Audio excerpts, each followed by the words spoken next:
जय श्री कृष्णा। राधे राधे। आज अपने सुनेंगे मोक्षदा एकादशी की व्रत कथा।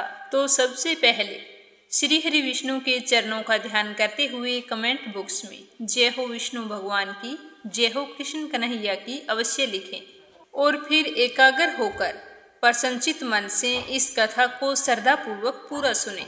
बोलो विष्णु भगवान की जय हो, बोलो कृष्ण कन्हैया की जय हो, बोलो श्री हरि विष्णु की जय हो, बोलो एकादशी माता की जय हो।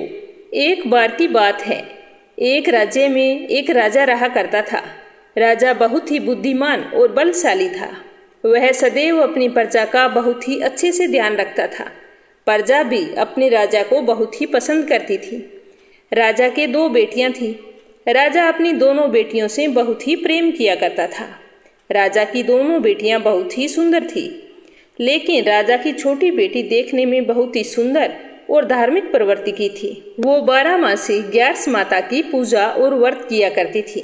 सभी लोग राजा की छोटी बेटी से बहुत ही प्रेम करते थे और खूब प्रशंसा किया करते थे। वो बोलने में बहुत ही अच्छी थी। राजा भी अपनी छोटी बेटी को बड़ी बेटी से कुछ ज्यादा ही प्रेम करता था, जिस कारण राजा की बड़ी बेटी को अपनी छोटी बहन से नफरत होने लगी। समय के साथ राजा की दोनों बेटियां बड़ी हो गई। तब एक पड़ोस के राज्य में रहने वाला राजकुमार राजा की बड़ी बेटी के लिए रिश्ता लेकर आया। जैसे ही उस राजकुमार की नजर राजा की छोटी बेटी पर पड़ी, तो वह राजकुमार छोटी बेटी पर मोहित हो गया और उसी से विवाह करने की सोचने लगा। तो उस राजकुमार ने राजा की बड़ी बेटी के साथ विवाह करने से मना कर दिया और राजा से कहा कि आप बुरा ना मानो तो मैं आपकी छोटी बेटी से विवाह करना चाहता हूँ। जब ये बात राजा की बड़ी बेटी को पता चली, तो वह अपनी छोटी बहन से और भी ज्यादा नफरत करने लगी। राजा की बड़ी बेटी ने अपनी छोटी बहन को अपना सबसे बड़ा दुश्मन मान लिया और अपनी छोटी बहन से बदला लेने का निर्णय लिया, जिसके चलते उसने सोचा कि छोटी बहन को जान से मार देती हूँ। तो एक दिन राजा की बड़ी बेटी ने लड्डू में जहर मिलाकर अपनी छोटी बहन को दे दिया। छोटी बहन ने वो लड्डू खा लिया, लेकिन लड्डू खाने के बाद भी छोटी बहन को कुछ भी नहीं हुआ। बड़ी बहन यह देखकर बहुत ही आश्चर्यचकित हुई, लेकिन बड़ी बहन ने हार नहीं मानी। एक दिन जब छोटी बहन अपने कमरे में सो रही थी, तब उसने मटके में सांप रखकर उसके कमरे में छोड़ दिया, लेकिन सांप भी छोटी बहन को कुछ नहीं कर पाया। तो जिसके बाद बड़ी बहन ने अपनी छोटी बहन से कहा कि चलो बहन, आज हम कुएं से पानी भरकर लाते हैं। तो छोटी बहन अपनी बड़ी बहन के कहे अनुसार उसके साथ पानी लेने के लिए चली गई। जैसे ही वो पानी कुएं से निकालने लगी, तो बड़ी बहन ने उसे कुएं में धक्का दे दिया, लेकिन ग्यारस माता के आशीर्वाद से वो सकुशल बाहर निकल आई। तो यह देखकर उसे बहुत ही आश्चर्य हुआ कि ना जाने मैंने कौन कौन से प्रयास किए हैं, फिर भी इसका कुछ भी नहीं बिगड़ा। तो उसने एक दिन सोचते सोचते छोटी बहन के पास जाकर कहा कि बहन, तुमको पता है भगवान सबकी मृत्यु एक निश्चित समय पर लिखते हैं। तुम्हारी और मेरी मृत्यु कैसे होगी, क्या तुम जानती हो? तब छोटी बहन ने कहा, हाँ बहन, मेरी मृत्यु कैसे होगी ये तो मैं जानती हूँ। तो छोटी बहन से यह सुनकर बड़ी बहन को बहुत ही संतुष्टि हुई और सोचने लगी कि अब की बार मैं इसे जरूर मार दूंगी। तो उसने अपनी छोटी बहन से कहा कि अपनी मृत्यु को राज मुझे तो बताओ, मैं तुम्हारी बड़ी बहन हूँ। तो छोटी बहन ने अपनी बड़ी बहन से कहा कि मेरी मृत्यु एक तोते में है। जो तोते के गले में एक हार है, उसी से मेरी मृत्यु होगी। जब तक कोई व्यक्ति तोते को मारकर वह हार अपने गले में पहन लेगा, तो मैं मूर्छित हो जाऊंगी, और जैसे ही उस हार को अपने गले से उतारेगा, तो मैं वापस जीवित हो जाऊंगी। अपनी छोटी बहन की मृत्यु का राज जानकर बड़ी बहन बहुत ही खुश हुई और उसने अपनी छोटी बहन को मारने के लिए उस पालतू तोते को ढूंढना शुरू कर दिया। लेकिन छोटी बहन को इस बात का पता था कि वो मेरी जान लेना चाहती है। तो वह अपने पिताजी के पास गई और अपने पिताजी से कहा कि पिताजी, अगर मेरी मृत्यु हो जाए तो मुझे जलाना मत, बल्कि आप मुझे पुरानी वाली हवेली है उसमें एक पलंग पर लिटाकर छोड़ देना। तो अपनी छोटी बेटी के मुंह से ये बात सुनकर राजा को बहुत ही बुरा लगा। उसने अपनी बेटी से पूछा कि बेटी, तुम ऐसी बातें क्यों कर रही हो? 2-4 दिन में तेरी शादी होने वाली है। तब राजा की छोटी बेटी ने बताया कि पिताजी, समय किसी के लिए नहीं रुका, कब क्या हो जाए किसी को कुछ भी पता नहीं है। फिर राजा ने अपनी छोटी बेटी से कहा कि तुम्हारा ऐसा बोलना मुझे बिल्कुल भी अच्छा नहीं लगता। लेकिन छोटी बेटी ने अपने पिताजी को ऐसा करने पर मजबूर कर दिया और वचन ले लिया कि मरने के बाद जलाना नहीं है। तो राजा ने भी अपनी छोटी बेटी की बात मान ली और 2-3 दिन बाद जब शादी का समय आया, घर में पूरा खूब शादी का माहौल था। पूरे गाजे बाजे के साथ बारात आई। राजकुमार बारात लेकर राजा के घर आया और राजकुमार और राजा की छोटी बेटी का विवाह शुरू हो गया। जैसे ही राजा की छोटी बेटी राजकुमार के साथ अपने फेरे लेना शुरू करती है, तो उसी समय उसकी बड़ी बहन अपनी छोटी बहन के कमरे में जाकर उसके तोते को पकड़ लेती है और उसे जान से मार देती है। तोते के गले में जो हार था उसे अपने गले में धारण कर लेती है। जैसे ही बड़ी बहन ने हार को अपने गले में डाला, तो उधर छोटी बहन के 3.5 फेरे पूरे हुए थे और वो बेहोश होकर गिर गई। जिसके बाद राजा ने बड़े बड़े हकीमों को बुलाया, अपनी छोटी बेटी का इलाज करने को कहा कि कोई मेरी बेटी का इलाज कर दो, मुंह मांगा इनाम दिया जाएगा। राजा की बात सुनकर वेद ने जब छोटी बेटी को चेक किया तो राजा को बताया कि आपकी छोटी बेटी ना तो जीवित है और ना ही मरी हुई है। मैं तो मेरे जीवन में ऐसा पहली बार देख रहा हूँ। तो राजा ने वेद और हकीम को कह दिया कि ये बात बाहर किसी को मत बताना। अगर तुमने ये बात और किसी को बताई तो हम तुम्हें फांसी की सजा देंगे। राजा ने अपनी छोटी बेटी को पुराने महल में ले जाकर एक पलंग पर लेटा दिया। वहां पर कुछ सैनिकों को तैनात कर दिया और स्वयं महल पर आ गया। राजा की बड़ी बेटी अपने पिताजी के पास गई और कहने लगी कि पिताजी, अगर यह शादी संपन्न नहीं हुई तो आपकी इज्जत का क्या होगा? अगर आप कहो तो मैं आपकी इज्जत बचाने के लिए राजकुमार से शादी करने के लिए तैयार हूँ। तो राजा ने अपनी बड़ी बेटी की बात मानकर छोटी बेटी के कपड़े बड़ी बेटी को पहना दिए और मंडप पर भेज दिया। लेकिन राजकुमार यह जान गया था कि यह राजा की छोटी बेटी नहीं है, तो उसने शादी करने से मना कर दिया। लेकिन वहां पर आए सारे लोगों ने राजकुमार को विवश कर दिया और राजा की बड़ी बेटी से शादी उस राजकुमार की करवा दी। बचे हुए 3.5 फेरे बड़ी बेटी के साथ दिलवा दिए गए। उसके बाद राजकुमार राजा की बड़ी बेटी को अपने महल ले गया। राजकुमार राजा की बड़ी बेटी से ना तो बात करता था और ना ही उसे पसंद करता था और ना ही उसके कमरे में आता था। राजकुमार ने यह फैसला ले लिया कि मैं राजा की छोटी बेटी को ढूंढ कर ही रहूंगा। वह रात दिन उसे ढूंढता हुआ इधर उधर घूमने लगा। एक दिन राजकुमार अपने घोड़े पर सवार होकर राजा के पुराने महल के पास पहुंच गया।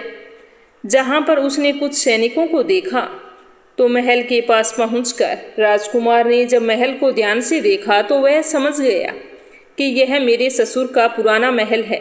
तब राजकुमार ने सैनिकों से पूछा कि तुम लोग यहाँ पर क्या कर रहे हो और इस महल के अंदर उस पलंग पर कौन लेटा है? तो सैनिकों ने बताया कि यहाँ पर राजा की छोटी बेटी लेटी है।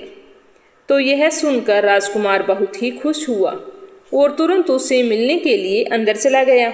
लेकिन देखा तो वो तो बिल्कुल बेहोश थी, तो उसकी सेवा करने लगा।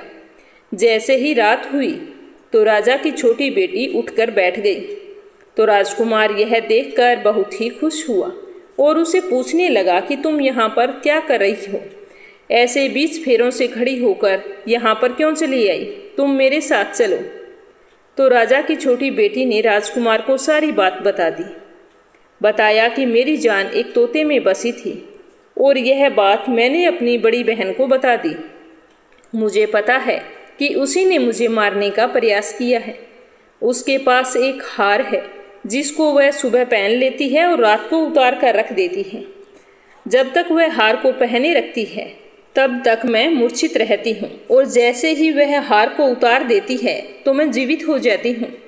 और जब तक मेरी बड़ी बहन के पास वो हार है तब तक मैं ऐसे ही जीवित और मूर्छित होती रहूँगी।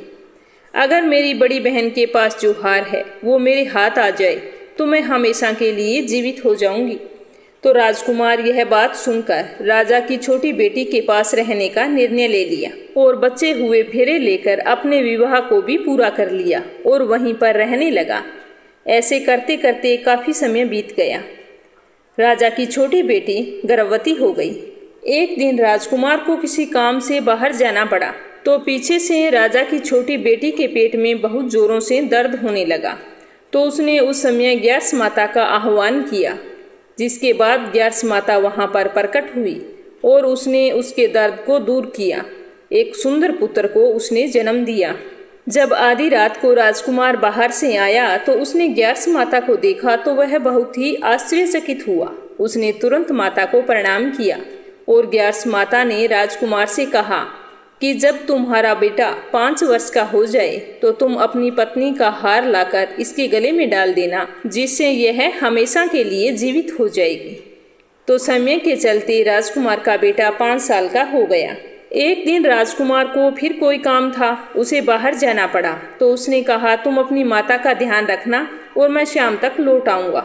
तो जैसे ही राजकुमार वहां से बाहर निकला तो बड़ी बहन के सैनिकों ने उसे देख लिया और बड़ी बहन को जाकर सारी बात बता दी, जिसके बाद बड़ी बहन अपनी छोटी बहन के पुत्र को वहां से उठवा लिया और उसे मरवा दिया। उसके 2 टुकड़े करवाए। पहले टुकड़े को चक्की के पास छुपा दिया और दूसरा टुकड़ा अपने पलंग के नीचे रख लिया। तो यह देखकर ग्यार्स माता ने भिखारी का रूप धारण किया और उसके घर आ गई, भिक्षा मांगने लगी। तो बड़ी बहन ने अपने नौकरों से कहा कि जाओ भिखारिन को भिक्षा दे दो।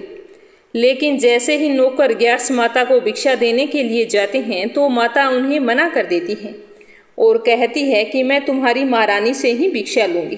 तो नौकरों ने अंदर जाकर कहा कि रानी वो हमसे भिक्षा नहीं ले रही है, बोल रही है कि मैं रानी से भिक्षा लूंगी। तो जब बड़ी बहन स्वयं भिक्षा देने के लिए माता के पास आती है, उससे पहले ही माता एक बिल्ली का रूप बनाकर उसके कमरे में चली जाती है। वहां पर जो छोटी बेटी के पुत्र का एक टुकड़ा था वो उठा लेती है और दूसरा चक्की के पास से उठाकर जीवित कर देती है और वहां से लेकर चली जाती है और राजकुमार को सारी बात बताकर उन्हें उसका बेटा सौंप देती है। तो राजकुमार अपने बेटे को लेकर उस बड़ी बहन के पास जाता है और उससे कहता है कि इस बच्चे का अच्छे से ध्यान रखना है। अगर तुम इस बच्चे का अच्छे से ध्यान रखोगे तो ही मैं तुमसे बात करूंगा, वरना मैं यहाँ से चला जाऊंगा। तो एक दिन राजकुमार ने अपने बच्चे से कहा कि तुम ऐसा करो, तुम्हारी माँ के गले से वो हार मांग लो, तुम्हारी जिद की वजह से वो तुम्हें दे देगी। तो अपने पिताजी के कहे अनुसार लड़का अपनी बड़ी माँ के पास जाकर कहता है कि माँ, मुझे तुम्हारे गले का हार चाहिए। तो यह सुनकर उसकी माँ को पहले बहुत ही गुस्सा आता है, पर उसको याद आता है कि राजकुमार ने कहा है कि अगर मैं इस बच्चे का अच्छे से ध्यान रखूंगी तो ही वो मुझसे बात करेंगे। तो वो सोचती है कि छोटी बहन अब तक तो मर गई होगी, उसे जला भी दिया होगा, अब कौन सी जिंदा होने वाली है। तो वह हार को निकालकर उस बच्चे को दे देती है। वह बच्चा उस हार को ले जाकर अपने पिताजी को दे देता है।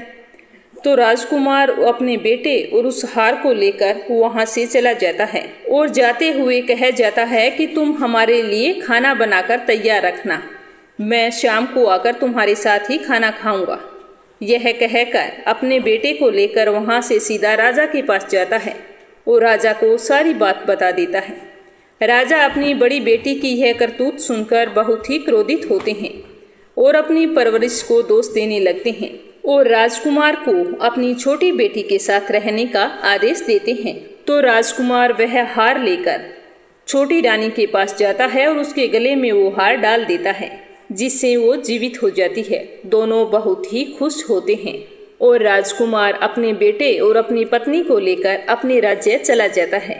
इस तरह एकादशी व्रत के प्रभाव से राजा की छोटी बेटी को अपने जीवन में आई तमाम मुसीबतों से छुटकारा मिलता है।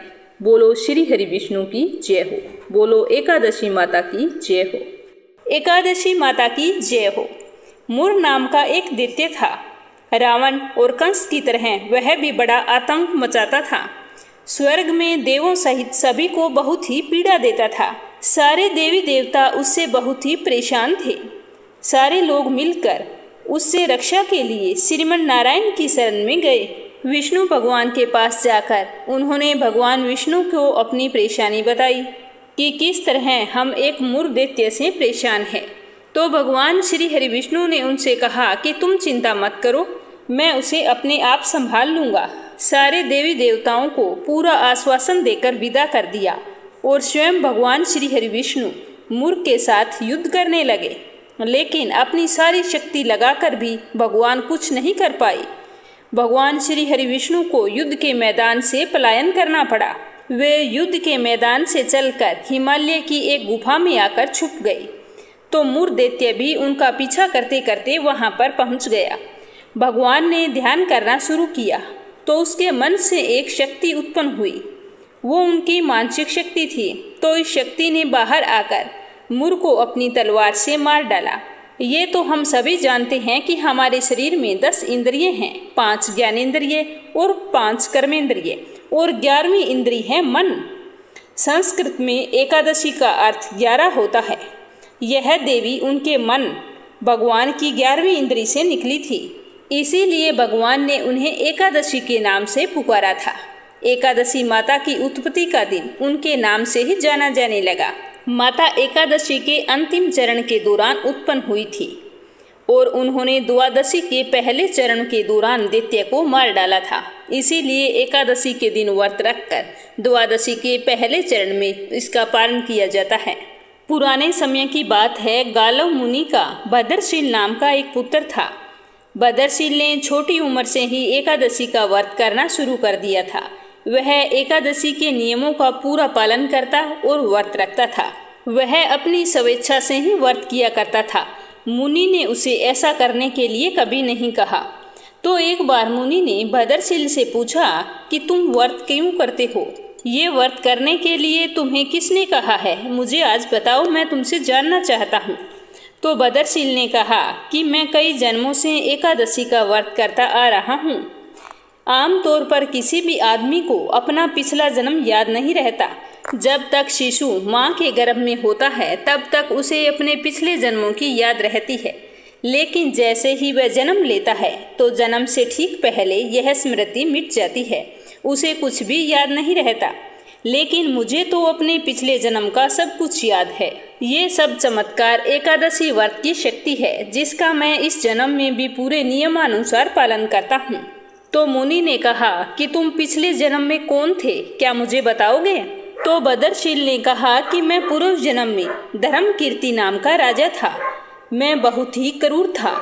मुझे कोई व्यक्ति पसंद नहीं करता था, क्योंकि मैंने इतने पाप किए थे। कोई ऐसा पाप नहीं था जो मैंने नहीं किया हो। एक बार मैं अपने सैनिकों के साथ शिकार पर गया था। उस समय एक हिरण को देखा तो मैंने अपने सैनिकों को कहा कि उस हिरण को चारों तरफ से घेर लो। उसके बाद मैंने यानी कि राजा धर्मकीर्ति ने कहा कि जिस किसी ने भी हिरण को भागने दिया उसके पूरे परिवार को मार दिया जाएगा। तो हिरण ने यह सब कुछ सुन लिया और सोचने लगा कि इन सैनिकों का क्या कसूर, इन्हें मैं कुछ नहीं होने दूंगा। यह सोचता हुआ हिरण राजा के पास से निकल भागा। राजा ने हिरण का पीछा किया। सूर्यास्त होते होते राजा एक घने जंगल के अंदर फंस गए। हिरण अब कहीं भी दिखाई नहीं दे रहा था। तो राजा ने एक पेड़ के नीचे रात बिताई। उस दिन एकादशी थी। राजा ने उस दिन में कुछ भी नहीं खाया था। सुबह जल्दी ही शिकार के लिए आ गए तो उस हिरण के चक्कर में पूरा दिन भूखे प्यासे रहे और हिरण का पीछा करते करते उस जंगल में आ पहुँचे। वह जंगल बहुत ही खतरनाक था। वहाँ चारों ओर से जानवरों के गुर्राने की आवाजें सुनाई दे रही थी। तो वो डरावनी आवाजें सुन सुनकर राजा को डर लगने लगा। तो राजा ने मन ही मन श्री हरि परमात्मा से प्रार्थना करनी शुरू कर दी और सारी रात भगवान श्री हरि विष्णु को याद करते रहे। कहते हैं कि जब डर सामने हो तो आदमी कितना ही दुष्ट हो, उसे अपने आप भगवान की याद आ ही जाती है। उसी तरह राजा धर्मकीर्ति भी पूरी रात भगवान श्री हरि विष्णु को याद करते रहे। तो डरते डरते राजा की सुबह होते होते मृत्यु हो गई। यमदूत राजा को लेने आए। उसे लेकर यमराज के पास गए तो यमराज ने पूछा कि तुम लोग इसे यहाँ क्यों लेकर आए हो? इनका स्थान तो भगवान महाविष्णु के बगल में है। तो वो यमराज के दूत बोले कि राजन, यह तो महापापी है, भगवान विष्णु की बगल में इसका क्या काम। तो यह सुनकर यमराज बोले कि नहीं, वो सब कुछ चला गया, ये बिल्कुल पवित्र हैं। जिस दिन इसकी मृत्यु हुई थी उस दिन एकादशी थी। उस दिन इसने दिन भर कुछ भी नहीं खाया और रात में जागते हुए पूरी रात भगवान श्री हरि विष्णु का स्मरण किया है। तो इस तरह से इनका एकादशी का व्रत पूरा हो गया। उस व्रत के प्रभाव से इसके सारे पाप दूर हो गए हैं और अब ये बिल्कुल पवित्र हैं। इतना कहकर यमराज ने स्वयं एक स्वर्ण रथ बुलवाया और राजा को बैकुंठ में भेज दिया। जब लोगों को इसके बारे में पृथ्वी पर पता चला तो वे सभी एकादशी का पालन करने लगे और नियमानुसार व्रत भी करने लगे। यह कहकर भद्रशील ने मुनि से कहा, ये था मेरा पूर्व जन्म जो आज भी मुझे अच्छे से याद है। इसीलिए मैं इस जन्म में भगवान श्री हरि विष्णु की कृपा पाने के लिए एकादशी का व्रत पूरे विधि विधान से करता हूँ। तो यह सुनकर गालव मुनि गदगद हो उठे और उन्होंने भी एकादशी का व्रत करना शुरू कर दिया। बोलो श्री हरि विष्णु की जय हो। अब अपने सुनेंगे तुलसी जी की कहानी। एक बार भगवान शिव ने अपने तेज को समुद्र में फेंक दिया था। उससे एक महातेजस्वी बालक ने जन्म लिया।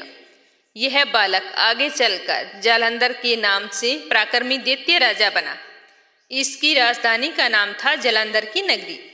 दैत्यराज कालनेमी की कन्या वृंदा का विवाह जालंधर से हुआ। जालंधर महाराक्षस था। अपनी सत्ता के मद में चूर उसने माता लक्ष्मी को पाने की कामना से युद्ध किया, परंतु समुद्र से उत्पन्न होने के कारण माता लक्ष्मी ने उसे अपने भाई के रूप में स्वीकार किया था। तो वह वहां से पराजित होकर देवी पार्वती को पाने की लालसा से कैलाश पर्वत पर जा पहुंचा। भगवान देवादिदेव शिव जी का ही रूप धरकर माता पार्वती के समीप पहुंच गए, परंतु मां ने अपने योग बल से उसे तुरंत पहचान लिया और वहां से अंतर्ध्यान हो गई। देवी पार्वती ने क्रोधित होकर सारा वृत्तांत भगवान विष्णु को सुनाया। जालंधर की पत्नी वृंदा अत्यंत पतिव्रता स्त्री थी। उसके पतिव्रत धर्म की शक्ति से जालंधर को ना तो मारा जा सकता था और ना ही वह पराजित होता था। इसीलिए जालंधर का नाश करने के लिए वृंदा के पतिव्रत धर्म को भंग करना बहुत ही जरूरी था। इसी कारण भगवान विष्णु ऋषि का वेश धारण करके वन में जा पहुंचे, जहां वृंदा अकेली भ्रमण कर रही थी। भगवान के साथ दो मायावी राक्षस भी थे, जिन्हें देखकर वृंदा भयभीत हो गई। तो ऋषि ने वृंदा के सामने पल भर में दोनों को भस्म कर दिया। उनकी शक्ति देख वृंदा ने कैलाश पर्वत पर महादेव के साथ युद्ध कर रहे अपने पति जालंधर के बारे में पूछा। तो ऋषि ने अपने माया जाल से दो वानर प्रकट किए। तो एक वानर के हाथ में जालंधर का सिर था, दूसरे के हाथ में धड़ थी। तो अपने पति की यह दशा देखकर वृंदा मूर्छित होकर वहां गिर पड़ी। होश में आने पर उन्होंने ऋषि रूपी भगवान से विनती की कि आप मेरे पति को जीवित करें।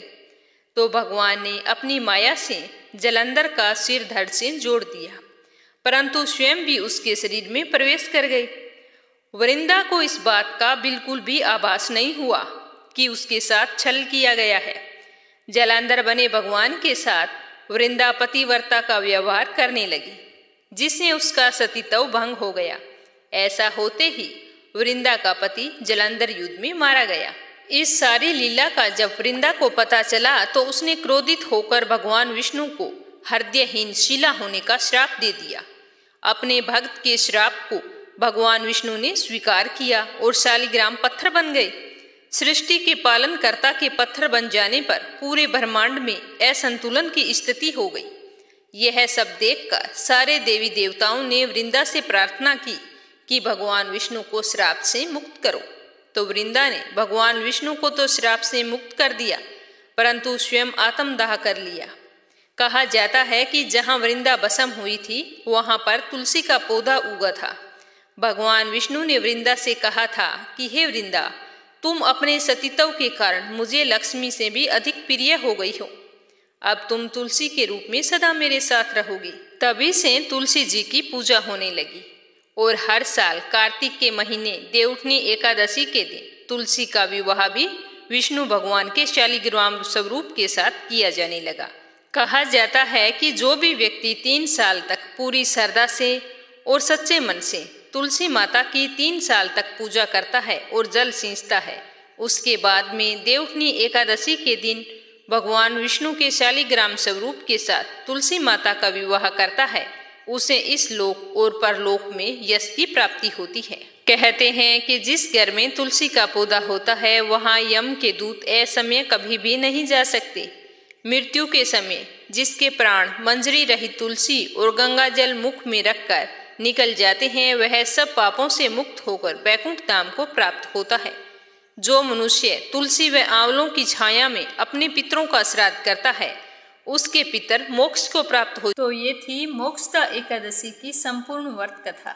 उम्मीद करती हूँ कि आपको जरूर पसंद आई होगी। तो कथा समाप्त होते ही कमेंट बॉक्स में जय हो विष्णु भगवान की अवश्य लिखना। साथ ही इस वीडियो को ज़्यादा से ज़्यादा शेयर करना।